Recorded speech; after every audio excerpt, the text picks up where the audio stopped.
The Soviet Union itself is no more.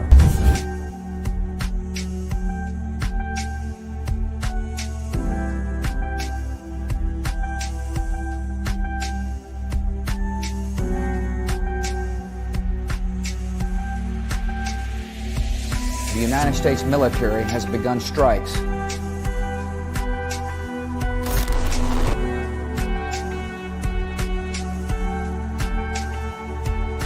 Light them all up. Считаю, что для современного мира однополярная модель не только неприемлема, но и вообще невозможна.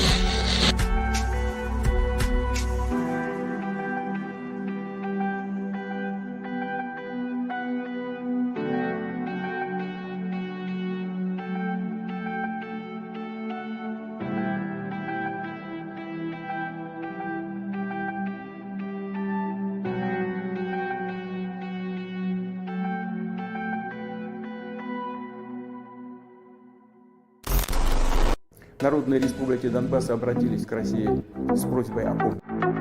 Мною принято решение о проведении специальной военной операции.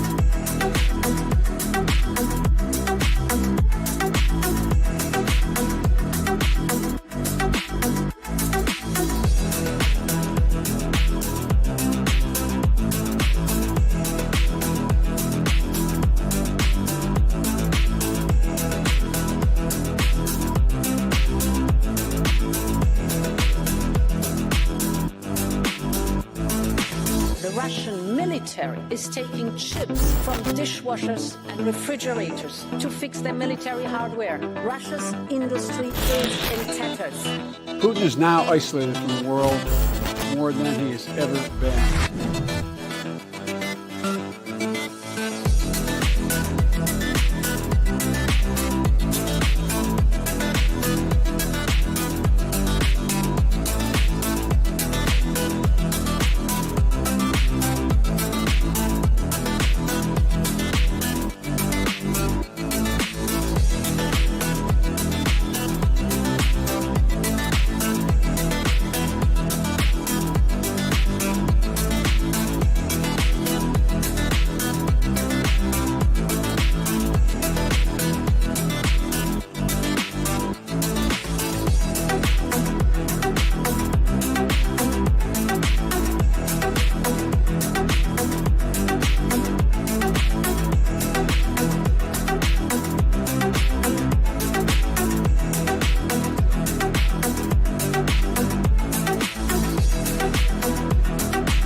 Hello and welcome back. Apologize for the delay. We are late because our producer got stuck in a Ukrainian drone attack on Tatarstan. You don't hear that on every show, but so it is.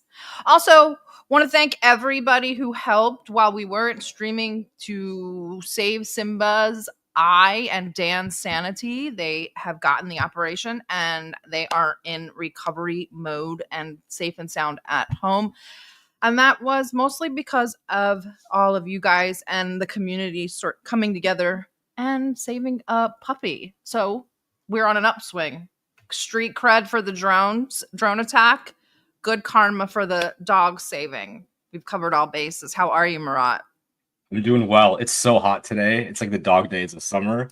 I should have brought a fan, actually. I regret not putting one in the room, but yeah, no, it is hot today. It's not that hot. Murat and I are neighbors, kind of, but he lives in the hotter area. But it's Murat's segment. He's going to talk about India. So why don't we get started? Yeah, I mean, this month has been, I don't know if you feel this way. This month has been like a very imperial month for the Yes. US. For everyone, I said to Aria today, I said, I feel like so much is happening, but I don't know what's going on. Like this whole month has been that way diplomatically. Well, there's trade deals, tariffs, ship deployments. You have a Southern American possible front, an Indo-Pacific possible front. So a lot of stuff going on. I wanted to talk about U.S.-India relations in this past month. It's shown escalating tensions in the relations under President Trump and between President Trump and Modi, and this kind of goes back a couple months, but some of the critics are warning that Trump's tariffs could unravel 25 years of bilateral progress that we've made with India, and now we know there's possible economic fallout and strategic missteps. This unfolds amid real-world developments, including the brief India-Pakistan military crisis in May, Trump's overtures to Pakistan, and escalating tariffs on Indian goods, which is now at 50% as of August 27th. And so for India's ongoing Russian oil purchases, despite U.S. pressure related to it. So the main thing that this concerns is India's ongoing Russian oil purchases, and so the pressure that we're trying to apply is to try to offset that, right? And so the timeline this past month, we see a 25% reciprocal tariff, and Trump imposed a 25% baseline tariff on Indian imports under an executive order, and he cited some trade imbalances and whatnot. Then there was an additional 25% tariff, and so now that brings us to 50%. And Trump signed an executive order imposing that and punishing India for Russian oil imports. So now the transition from the Trump-Modi bromance from the first term to a purely transactional and dynamic, with Trump prioritizing short-term interests over long-term alliances. Sources across ideologies concur on the rift's gravity, but diverge on attribution. Conservative outlets like Fox will blame India's Russia ties. Others just critique Trump's peculiar policy playbook. The bigger thing, like the bigger deal in all this, is the decoupling, or whatever coupling that we did have, but a decoupling from the U.S. and India warming potentially with China as a result of this. And India, I did say this last week, that India is going to have to be respected more and more as time goes on, right? It was a colonial possession before. It was kind of non-aligned for a while, and now they're going to start really coming into their own as an economic power, possibly as a military power. And so we will need to respect them, and that will need to be an alliance that we hold on to. A possible India-China alliance would be crazy, right? Because that's half the world population. So I don't know how closely you've paid attention to our relations with India, or just kind of forecasted what India is doing. India is a country that Russia pays a lot of attention to. Do you remember the Putin-Modi visit? That was, they rolled out the carpet for him, and so they had a lot of fun together, and that event was covered very closely. And that Russia is a country that India cares about in terms of maintaining relations. And so, they have good trade deals. And Russia's been fostering that relationship for a while. Speaking of which, they rolled it out again this week while all of this was going on.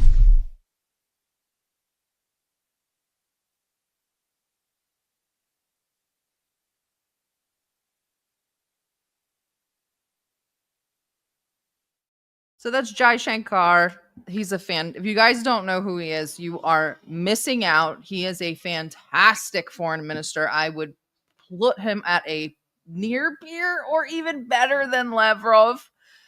And the reason why I think this is important is because he really symbolizes the historical relationship between Russia and India. His family lived in the USSR. His father was a diplomat in the USSR, and he went to school in Russia.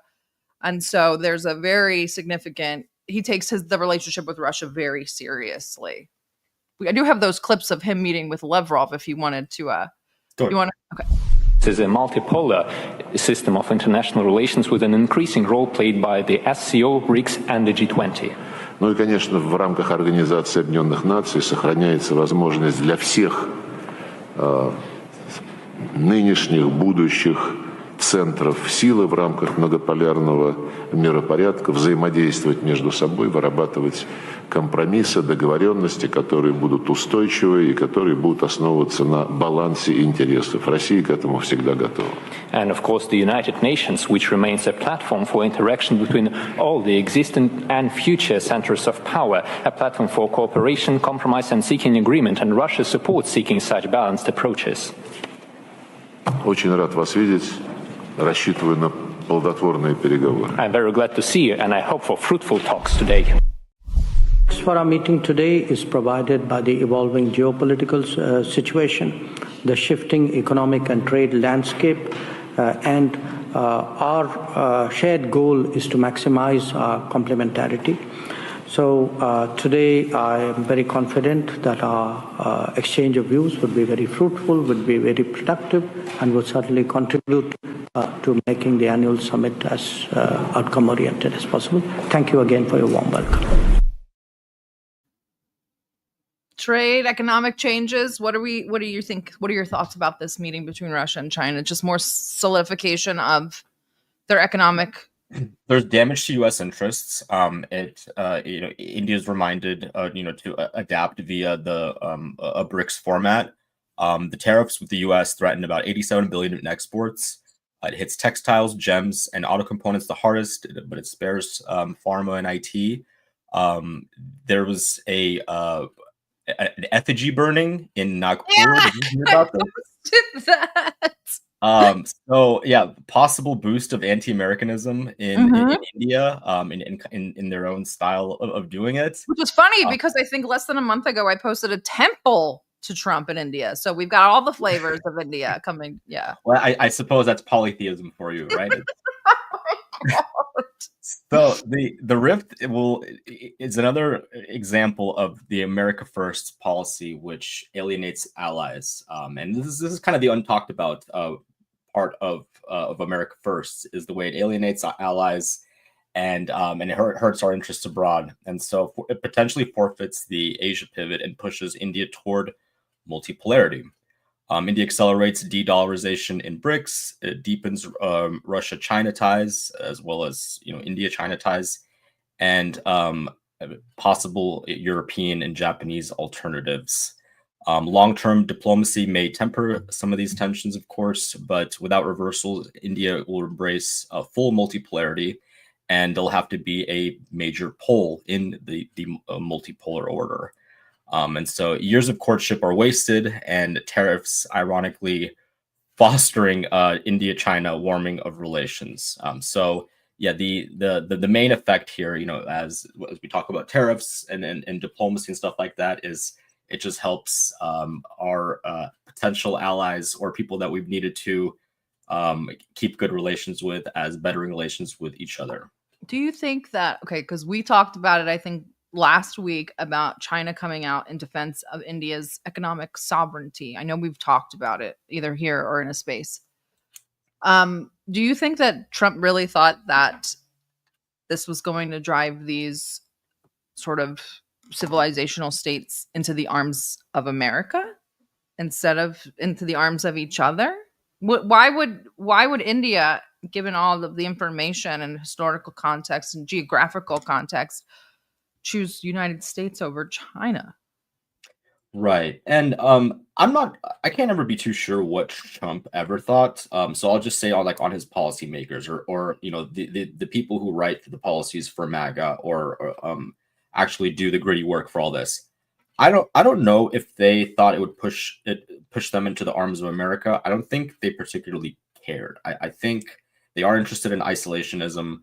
I think that they really see America's imperialism as a problem, and globalism as a problem. So I think this might be the desired effect, for better or for worse, to be honest. I don't know. Oh, and India has their literal foreign policy as goal is to be friendly with as many countries as possible. So forcing them to kind of alienate other alliances is not ever going to go well. Speaking of friendships, I'm going to use Trump to segue. Vladimir Putin, who I believe will be coming, depending on what happens. He may be coming and he may not, depending on what happens. We have a lot of things happening over the next couple of weeks. So, but I thought it was a nice picture of him. Okay of me, but nice of him. So that was very nice. Friendships abound. Depending on what happens this week, I'm going to try to make this make sense. I have like kind of a chronological order here of everything that happened this week, or in 10 days, I guess. So we started off the 17th of August with a nice strike, finally, on the Azerbaijani facility in Odessa.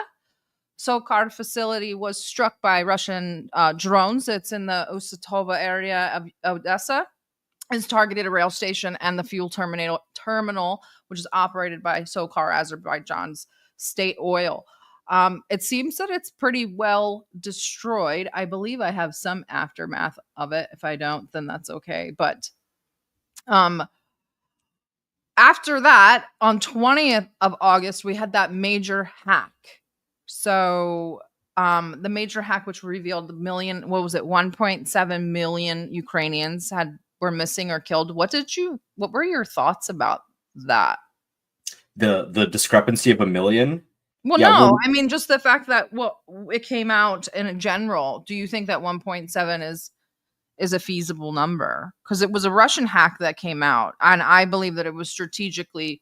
I think that they've had this hack for much longer than we think, and that they strategically released it like right now when like peace talk, like all of this stuff is sort of happening. Yeah, I mean, I agree with you on how strategic it is. I think right now it's all pistons are firing to try to nip this in the bud, both in a diplomatic sense and militarily. I think there's been a lot of questions about the numbers, right? So we've never had a full I've never tracked them because I just never thought they mattered. And even when I think I was asked in the last month or so, somebody asked me if I wanted to estimate, and I said maybe 1.5, but definitely no more than 2 million. I think that so I think the 1.7 number sounds accurate to me. I think so too. And there are people who think that these numbers are too high, but I personally don't. I think that that's been the right, a correct estimate. But yeah, I mean, I think that releasing the numbers now is also just meant for psychological effect or for clarity to try to give everyone an idea that this has gone long enough.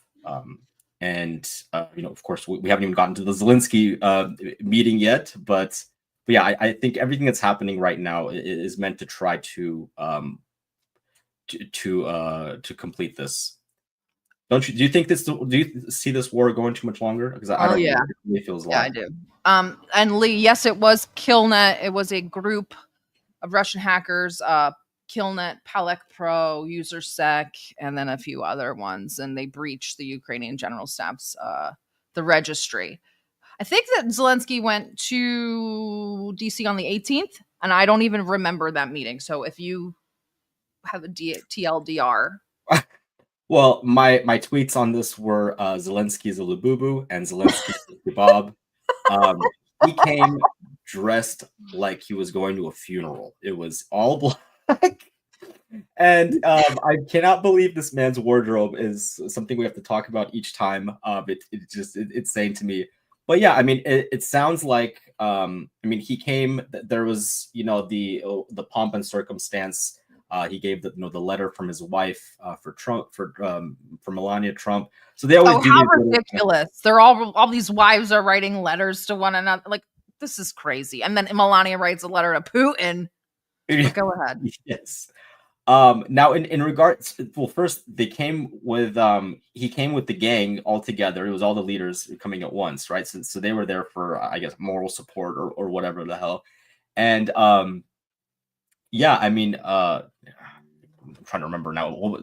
essentially that it sounds like Trump wants to put pressure on Zelensky to kind of accede to Putin's demands. Now, probably not all the demands. I think America has its own interests in regards to the mineral deal, but I do think that I do think that Russia is in the driver's seat right now in regards to how these diplomatic relations go. I think that if I was to make a prediction, I think that did you say you think the war is going to go on for longer?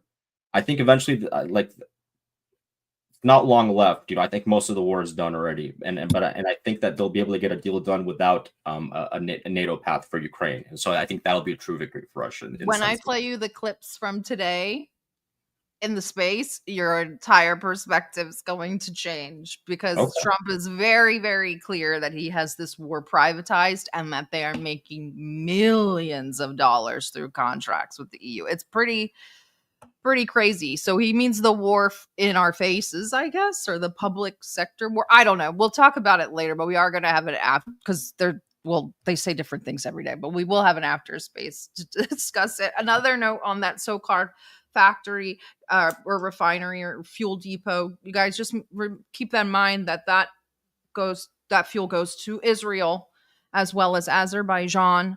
So it's sort of a little bit more of the diplomatic kind of finagling, I guess. And then we have the big strike.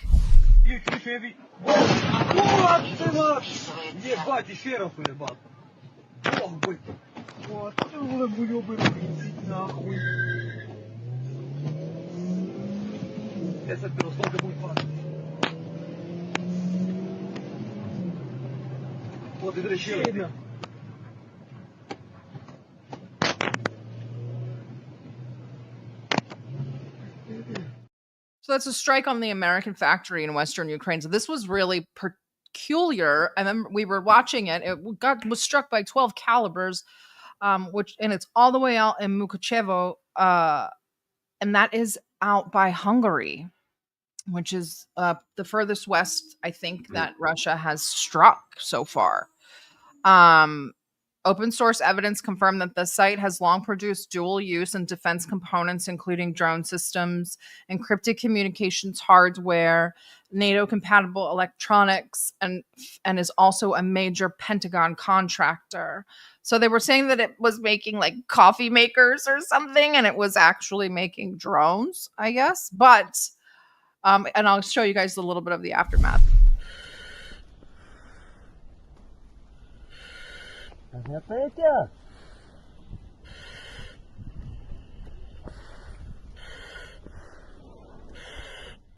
Also ran out of water while they were fighting the fire, so they did he do a thumbs up?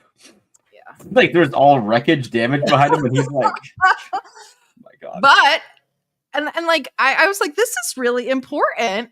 And then Lavrov was courteous enough to go do an interview with NBC, and they asked him about it. Just this week, Russia bombed an American-owned factory near the Hungarian border. I've spoken to people who frankly see that as a slap in the face to President Trump, to the entire peace process, isn't it? Well, I would say that those who are sincerely interested in understanding what is going on should know by now that never ever Russia deliberately targeted any sites which are not linked to military abilities of Ukraine. So that's that. And I think that JD Vance said, well, it's a war. What do you think? Do you think of their messaging sent by this? I mean, and then Orban basically said, that's none of our concern. This is events like these are what most interests me. When you'll see online, there's a lot of discussion about facts. We present the facts. There's a lot of propaganda. We want to give the facts. Well, here's the situation, right? A site gets bombed, and you have two different sides that will have two different facts. And so when people trick themselves off about like, how we present the facts and blah, blah, it's like, well, here you go. What were the facts here? Did they bomb a civilian site or were they bombing a covert military site? And it's up to you to figure it out. So I actually think Vance's take there is correct. It is war. And we live in an era of total war. We live in an era where it's quite easy to just do military production and mask it in a non-military makeup or dressing. And so, yeah, we can't ever know for sure. And I do know, Russia has not tried to, has not really focused on civilian bombings in this way. But yeah, I mean, this is total war. I see it as in bounds, even if it is next to the border. This is one reason why I just don't know how much more Ukraine can take of it. Now, even if, say, the USA is making a killing on the privatization of the war, you do need this interest and bodies on the ground, that are willing to do it. And so that's where I think they'll tap out. But yeah, but I mean, what do you think about that? Well, it's interesting because, and I won't get, maybe we'll go more into detail in this space, but because I don't have the assets and it's kind of recent, but there's a lot of sort of tit for tat going on. And that's kind of why I'm showing sort of all of these attacks. I think there's a lot of subliminal or maybe overt messaging in these. So they bomb the American factory, which is next to the Hungarian border. Orban says, I really don't care. Like it's Russia's strategic target.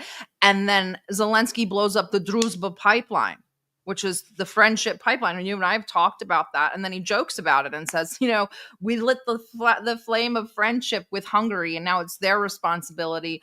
And then their foreign minister, Peter Szijjártó, I think that's how you say his name, he screamed on a tweet. And I literally was like, I never thought in my life I would see this. And he said, stop bombing our energy, like resources or something like that. This is not our war. And that's on Twitter.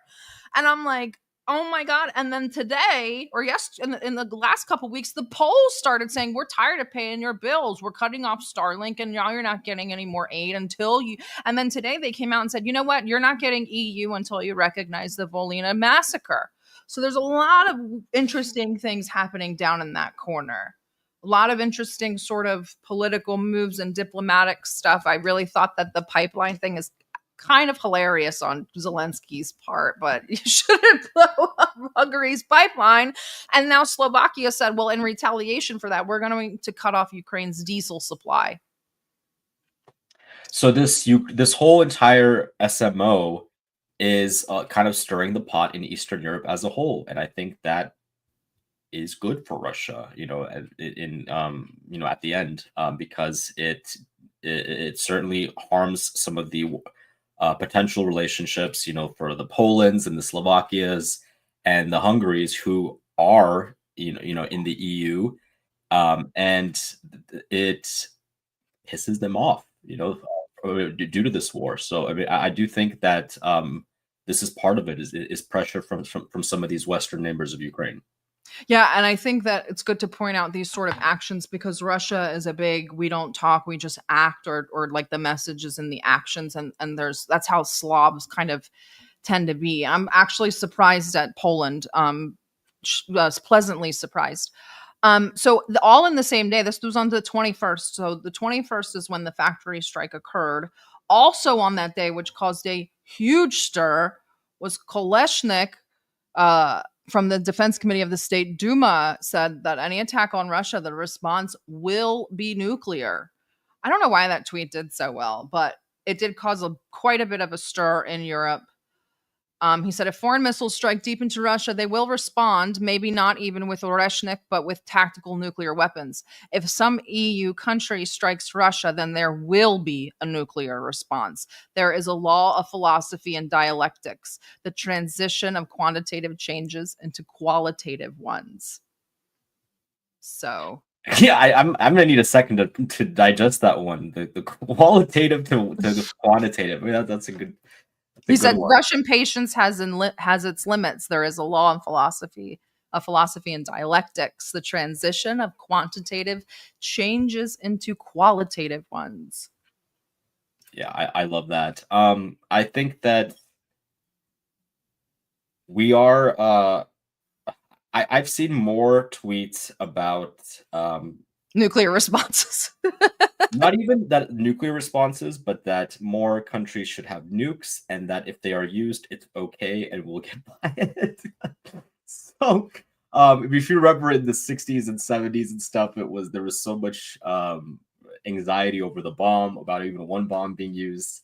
It is crazy how we've evolved, and it's just like, we could just probably take it, and or not us, but wherever it's shot at, we'll be able to survive. But yeah, I mean, not that I'm not on team, let's go nuclear war, but I hope in this case this is a tactical threat from Russia, where they just strategically are pumping their chest. It's not meant to be a what's his name, Khrushchev, slapping the table at the UN with his shoe. It's not meant to be like a fear tactic, but it is meant to just be like BTFO. BTFO. But the messages continue, because on the next day,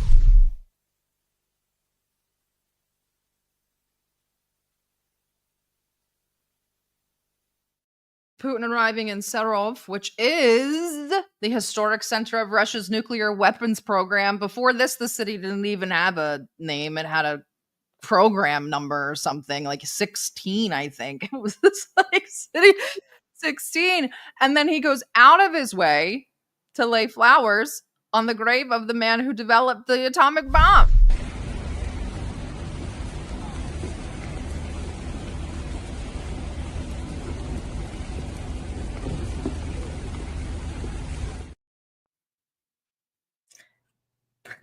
Putin's like in The Bachelor. He's been laying a lot of flowers this past month. He's been handing out a lot of roses. He's always handing out roses. Yeah, it's again, everything is so well thought out. Everything is symbolic. It's so Russian. So Russian. You know what? Let's fly out there and put flowers on the grave of the architect of the atomic bomb. Yeah. But the thing is that I love Russians for this. It's so endearing that you think that Americans will pick up on this. Like the people that were supposed to did. The people that were supposed to. Yeah, us. It was for us. I think I think that message was certainly received, though, even if it's not by everyone else. But and then of course, the grand finale is Ukraine trying to attack a nuclear power plant inside of Russia on the 23rd. It did hit a transformer, I believe, that blew up. Also on the 23rd is this Truth Social post from Trump. It is impossible to win a war without attacking an invader's country. It's like a great team in sports that has a fantastic defense but is not allowed to play offense.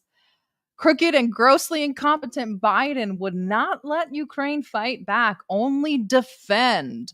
How did that work out? Interesting times ahead. And then this article comes out in the Wall Street Journal where they have authorized new sales, new weapons to Ukraine. All very interesting. Well, I imagined him writing that with his "Trump was right about everything" hat that he had in the previous clip.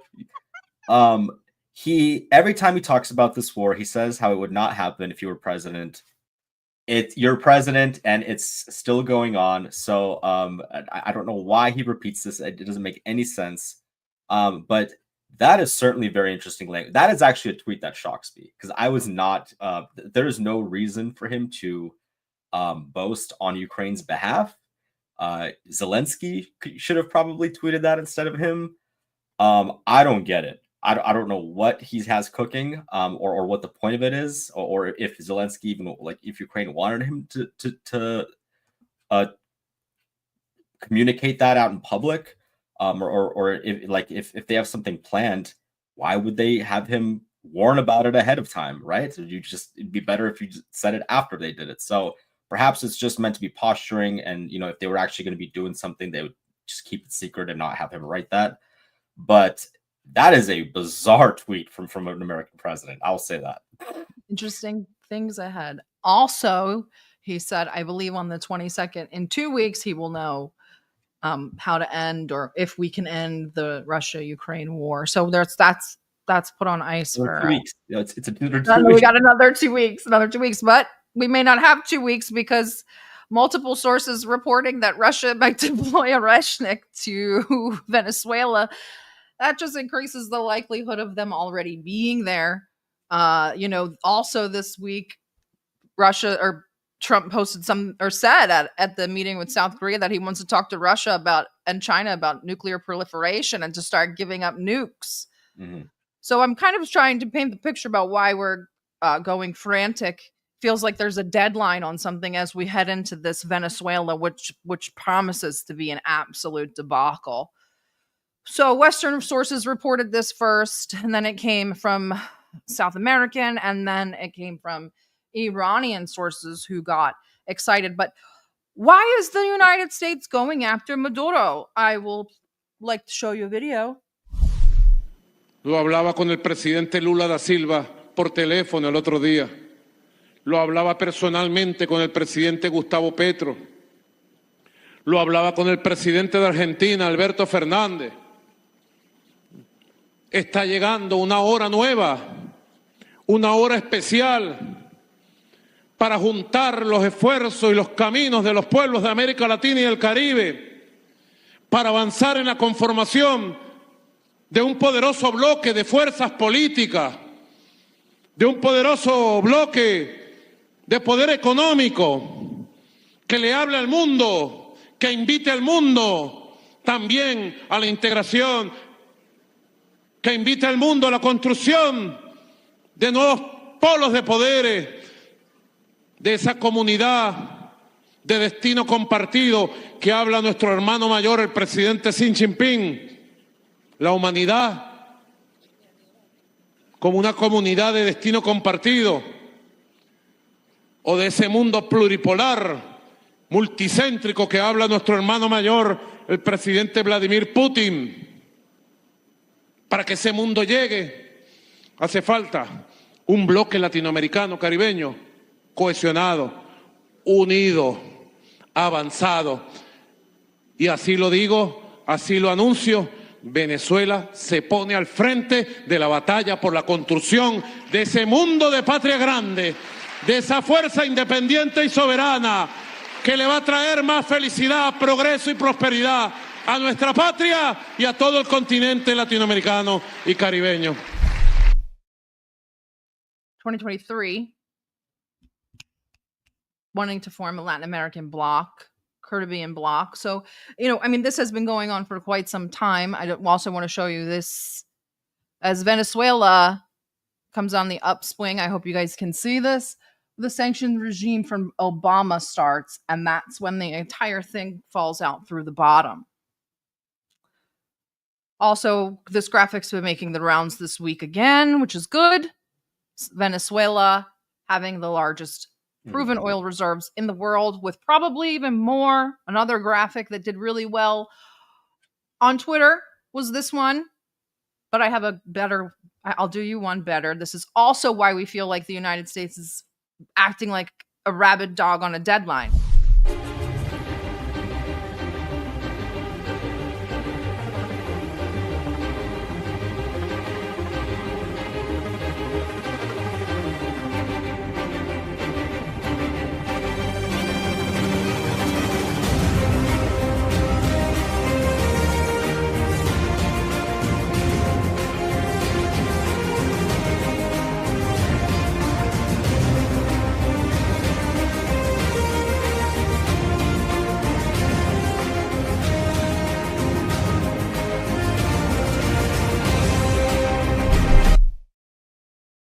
Big beat drop at 2001, and then it changes. You guys follow National Juche, please. He's so great.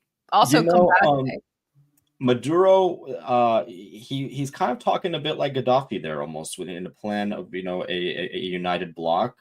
This has probably been something that Latin America should have done.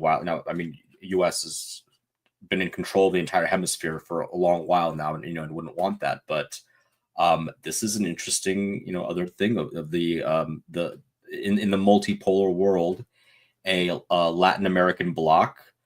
Now, who leads that bloc or how that bloc looks, of course, would remain to be seen. But yeah, this is more multipolar shifting, right? This is the goal. As he said, he spoke with Argentina's president. He spoke with before they were taken over by a psycho crypto before Millet. Zionist. But and he spoke with Lula da Silva and or Brazil's leader, and these would be the power brokers in that Venezuela, Brazil, Argentina. These are the strongest countries in South America. Correct. And then we have more multipolar shifting. I don't know if you guys remember, but we had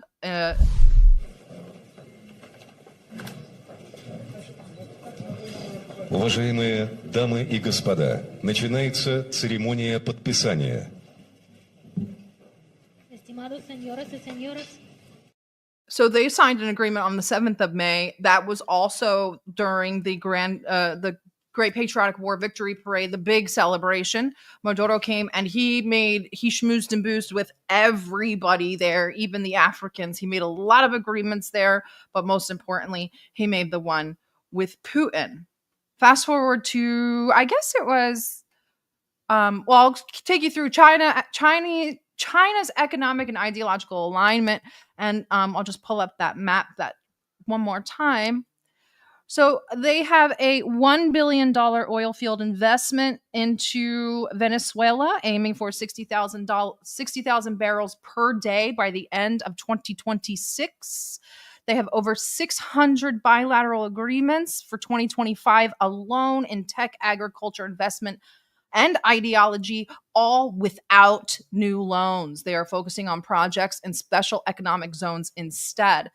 They also met at the Great Patriotic War Victory Parade in May 2025, and he praised Venezuela as a strategic ally and reaffirmed all support against U.S. threats. We get to now on 7th October, the United States, that's when they announced this $50 million bounty reward. I don't know, for information that but then I think they should just give it to Maduro because he responded. Venga por mí. Aquí lo espero en Miraflores. No se tarde en llegar, cobarde. Venga por mí, cobarde. Having a normal one. Yeah. But I mean, I think I would react similarly if Trump put a $50 million bounty on my head. Yeah, he's like, come through here in Miraflores. I'm waiting, yeah. And then here we have our, I don't even know what to call her. 3 U.S. warships that are being sent to Venezuela, and there's 4,000 Marines on board. Are you looking at possibility of boots on the ground there? What I will say with respect to Venezuela, President Trump has been very clear and consistent. He's prepared to use every element of American power to stop drugs from flooding into our country and to bring those responsible to justice. The Maduro regime is not the legitimate government of Venezuela. It is a narco-terror cartel.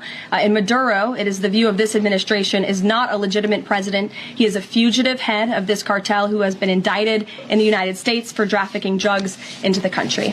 And with that, I will leave you all, and we will see you later, if not tomorrow. And I look forward to taking more of your questions. Thank you. I've never covered this on stream. It's such a pet peeve of mine when someone who's already been in power for some years is like, well, we don't recognize him as the legitimate leader. This drives me nuts. Actually, I hate when it's done by either power block.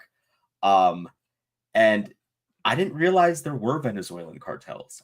I mean, maybe. The funny thing is that after this, Colombia, he's actually a decent Petro, the president over there. They don't want to get involved at all. But he said that the cartel that they speak of doesn't even exist. Yeah. And there's no evidence that links Maduro to any cartel. Even the president of Mexico came out and said, "You have no evidence of this. Like, what are we doing?" Like, and so this is clear that people are speaking out about it being a complete fallacy. No, and just they don't need to deal drugs. They're sitting on the world's largest oil reserves. Like it's a petro regime. You can say that. Calling it narco terrorist like it's Noriega or Colombia. Noriega, who was our friend. Yeah, exactly. The narco terrorists. Yeah. This is just like a Trump line. This is actually just red meat for the MAGA base who they hear Hispanics and you just need to sell them narco terrorists and they'll just buy it, hook, line, and sinker. It just strikes me as really low level, kind of low IQ sort of messaging. Yeah, and then so they do announce that they're going to deploy ships. The first deployment consisted of 2 amphibious transport docks, USS Fort Lauderdale and San Antonio. Amphibs transport Marines, for those who don't know. 3 Arleigh Burke-class destroyers, and 1 littoral combat ship. They all headed down at the same time. In response to that, I'm going to play as many Maduro clips as I can because he's just a content king. He convocado para el próximo sábado y el próximo domingo en las sedes de cuarteles militares, unidades militares, plazas públicas centrales, plazas Bolívar y en las sedes de las bases populares de defensa integral de las 15.751 bases populares de defensa integral a un proceso de alistamiento nacional de todas las fuerzas milicianas, de toda la milicia nacional bolivariana, sábado y domingo. Vamos a un proceso de alistamiento y llamado a filas. Llamo a filas a todos los milicianos, milicianas, reservistas. So I did look into all of this because, it's machismo Maduro. I figured it was a great exaggeration, and it's not. They have an enormous popular mobilization forces of just like, I guess we would call them communists. I don't know what else. Yeah. They're like partisans or something. So they have their army, and then they have their popular militia, which is like guerrilla, like hardened guerrilla war fighters. So I think that this would make Vietnam look like a cakewalk, and we know how terrifying that was.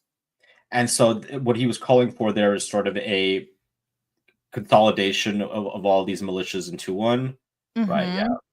I mean, I actually do kind of, I know it's sort of rah and patriot and, protect the homeland, but I actually do kind of feel bad and feel sorry for the people that are listening where they're hearing a call to war, essentially. Now it's a defensive war in their case. They're not looking to invade someone, but this is what I meant at the beginning of the stream where I was saying this is feeling like a very imperial month. We saw the deployment of the ship. And Trump kind of running around talking to different people around the world, making different trips and working on different trade deals. I think that once again, a multipolar step is having eyes on the Latin American bloc or on the Western Hemisphere. Remember at the beginning of his term, we were hearing about Greenland and Panama. I think those are going to be. We're going to hear those names again, especially the Panama Canal, because that's a big one. And yeah, I really think that there's this sort of multipolar anxiety that that is being tended to right now. I agree. And that's why I keep saying it feels like there's a deadline, or it feels very kinetic. It feels like there's a lot of rushing or like haphazard, sort of not really thinking things through. Then the rumors also started swirling, I guess 2 days ago, that Russia would be sending up to 2,000 drones. They're Garen type drones. They're the kamikaze drones that were originally created by Iran and then improved upon through the SMO. So this is kind of serious. I'm thinking that they're already there. But anyway, Rebar was nice enough to put together this map to show what Venezuela could potentially hit, which includes Guantanamo Bay, Fort Buchanan, and they could even hit Florida if they wanted to. They could hit the Keys as well. So possibly another Cuban Missile Crisis on our hands, which is funny. I was just reading about the Cuban Missile Crisis the other night. Yeah, I mean, history rhymes, right? And so it's I really don't think this is a conflict that will turn hot. That if I was to have to like put money on it or something, or have a gun to my head, my guess would be no. I really don't think the U.S. even wants a conflict. In this part of the world, it just kind of wants to saber rattle and kind of hold on to the status quo. You had asked, and not to like jump segments or whatever, but you had asked if you think we're going to war, in the group chat a couple times. And while I still think that they'd be inclined to not do it, the economy is not looking so hot right now. And so a great way to message out of that, or to oh look, squirrel, like just out of a bad economy, is some sort of sable rattling or some sort of war. They also announced today they want to start buying stakes in our private defense companies. So how else will their stocks go up unless there's a war? I mean, they just bought 10% of Intel, and then today Howard Lutnick was discussing Lockheed Martin. And his words, I think, were that they just act as an arm of the government anyway. So we're watching this sort of state takeover of these strategic industries, and then would be beneficial to these industries to get into a war. But wait, there's more, because today they decided to deploy a guided missile cruiser, the USS Lake Erie, and a nuclear-powered submarine. A nuclear-powered attack submarine. The USS Newport News is heading down there. So now we do have nukes on deck if Oreshnik is there. So that gets like a little bit more and more interesting. Plus the United States Navy, here's a training video. They're ready to go.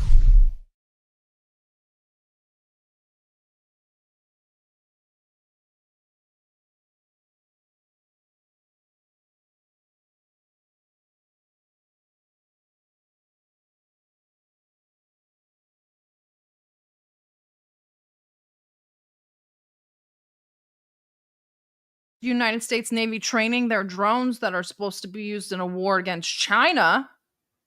So it's boding very well. Things are panning out really well. But I have some videos for your reactions. First is I'll know the attitude of Russia and, frankly, of Ukraine. It takes two. What are the 2 ways you can go at the end of 2 weeks then? Well, then I'm going to make a decision as to what we do. And it's going to be a very important decision. And that's whether or not it's massive sanctions.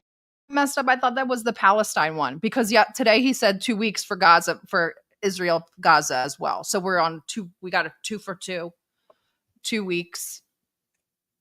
And then we have this one is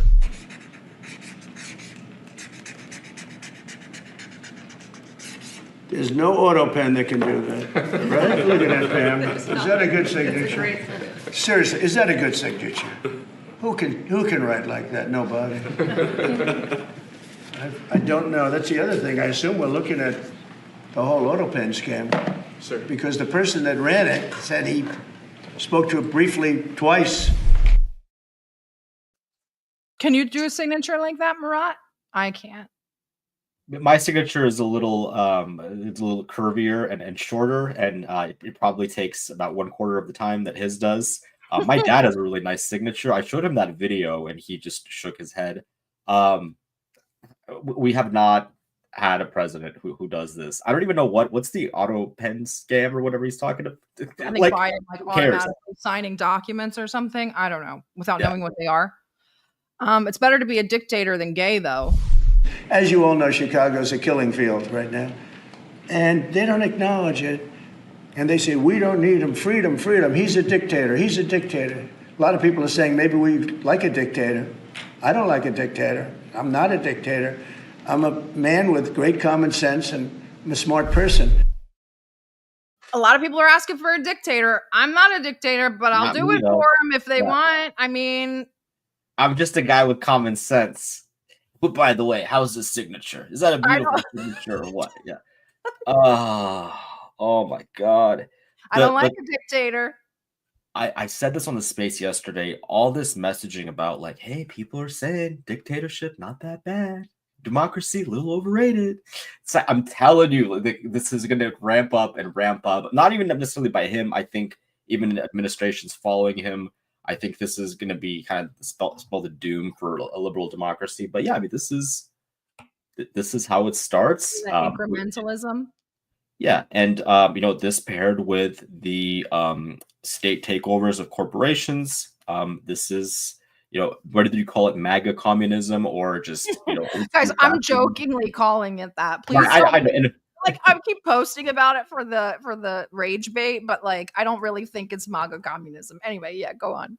Yeah, but I mean, in a way, the name is sort of poignant, and what it is just like corporatocracy or just a fascist structure where it's the merging of corporate power and state power, and then you top it off with some talk of dictators. A lot of people are saying they wouldn't mind dictatorship. Not me though. I don't like dictatorship. Yeah, okay, yeah, you don't like. It's interesting because we've already broached the topic of like, how do we make this presidential term longer? How do we get rid of the next election?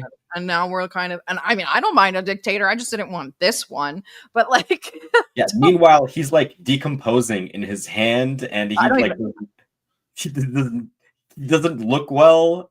He is barely, mentally, he's not there half the time. So yeah, I mean, the talk about getting him more years is just a joke. Also, just a little food for thought before I give the real reaction video, because I'm very curious of your reaction to this. I did see these really interesting flights. And this is also why I've been asking, what's going on? So I pulled this flight. I saw this rotator from Moscow to Tel Aviv, and then Israeli media said that Moscow is evacuating people. So I thought that was really interesting. I think we'll keep an eye on that, but I just kind of put that up for a food for thought and to go read my new article, because it'll tell you how Ukraine and Israel are connected. But this is the thing. This is the one. So Patrick, what do we call him? Patrick Star of David? Patrick Bet David, yeah. Patrick Bet David had Netanyahu on. Why? Well, actually, it makes sense because last week Netanyahu said we need to brainwash the Zoomers. So Netanyahu's making his podcast rounds. But this is very pertinent to Murat. So let's watch. The Holocaust has been recognized by 193 different countries, right? Everybody around the world. And in some countries, if you denied, you could do jail time. Many countries, you can do jail time a year, 5 years. But for anybody that doesn't recognize Armenian Assyrian genocide, if there's any country that I would have expected to be on the list that recognized the Armenian and the Assyrian and the Greek genocide, it would be Israel. Why haven't you yet recognized the Armenian, Assyrian, and the Greek genocide that the Turkish did to that community? In fact, I think we have, because I think the Knesset passed a resolution to that effect. I don't know if it's come from you, though. I don't know if it's come from the Prime Minister of Israel. Yeah, I just did. Okay. Here you go. All right. Well, thank you for doing that. Thank you for doing that. I appreciate you. That's important to me. And I'm sure a lot of Armenians, Assyrians, and Greeks around the world appreciate you saying that. My God. I mean, you guys, I really like the representations of the Armenian is just, you couldn't get a better group. Patrick Star of David, the Kardashians, Anna Kasparian, and Dan Bilzerian. Anna's been on a roll. Yeah, Anna's been doing. Yeah, Anna's picking up the slack for everyone else for all the other shame. That clip. Okay, so when I was in high school, before we even start, they have not recognized the Armenian genocide, correct? Because I distinctly remember them dangling it in front of Turkey. No, they need that relationship with Turkey, or they have needed that relationship with Turkey. even if he did say it straight up here, that would not be a recognition, because that's not how recognition works. It's like a formal process. It's not just a guy saying it on a podcast, and especially not saying it in. So he goes, "Well, I just did." So when I was in high school, I had a calculus teacher. She was a real hard ass too. The class was super hard. We had a midterm, and she's telling us that the class average on the midterm was an 80%. Woo! And so when a girl goes, "Can we have a party?" And she goes, "We just did." And so that was my first thought when he said that. It's like, it's such a non-answer. It is still surprising because he's probably going to get a call from Turkey about that. I'm sure they weren't expecting that. Now, I'm sure him going on an Armenian guy's podcast, probably, I'm sure like that question wasn't, out of the sky, that they let him know, "Hey, we're going to say this, answer it how you want to," or whatever. And that's why Patrick David was, whatever answer he got, he didn't press him on it. He's like, "Thank you. I'm sure it's going to mean a lot to us." But yeah, I think that possible Israel-Turkey tensions, possible from that, really? Oh, well, Turkey doesn't take stuff like that seriously. Yeah. That they're how do I say that? I mean, the fact that he even did it is shocking. This is quite a time to kind of not even want to discuss the topic of genocide at all, given the Gaza genocide. So the fact that this topic was broached at period is already kind of shocking for me. I didn't realize he was making podcast rounds, but you're right. I mean, there's got to be some messaging for the Zoomers and millennials. But yeah, I mean, I think that the timing of this is very surprising, and I'm not gonna be like, "Yeah, thank you, Bibi. I love Israel. Yeah, I love Israel now." What the Armenians are about to be like, "What? We love Bibi now." No, that's not gonna happen. Obviously, this was barely an answer to. I'm not even sure about the Knesset. Like, it sounds like they don't recognize. And a resolution is no, one thing. That's never happened because what I was referring to was when the first Freedom Flotilla was the one where people like died and stuff, like the crazy one, or when people were hurt. It was a Turkish ship, and basically Israel was like, "You're going to go along with whatever story we tell you, or we're going to recognize the Armenian genocide." And Turkey was like, "All right, do whatever you want with the boat." And so that's kind of a good piece of leverage that they would never give that up over Turkey. Right. So yeah, you're right. This could cause quite a bit of tension. But Patrick said, "Breaking." It's just some masterful tweeting from him. I'll say that. Like, breaking news. Bibi Netanyahu recognizes the Armenian genocide. Some people were in the comments like, "This is what you brought us here for." Like they were so it was some good hype, but yeah. When does Anna Kasparian should go like tear him a new asshole? That's what should happen. Well, Bibi would never come on, Cenk Uyghurs. No, she should go talk to Patrick Star of David. Oh, okay. About yes, of course. She's not going to be allowed to talk to Bibi. Are you kidding me? Anyway, we've somehow got through all 100 media clips. Guys, go read the article. We're having an actor space in an hour or so. Maybe I'll delay it a little bit, but we'll still have it. And that's it. We'll be back on Sunday. Have a good week. I love you guys. Thanks for saving the dog once again. Yeah. Subscribe to all our shit. Bye.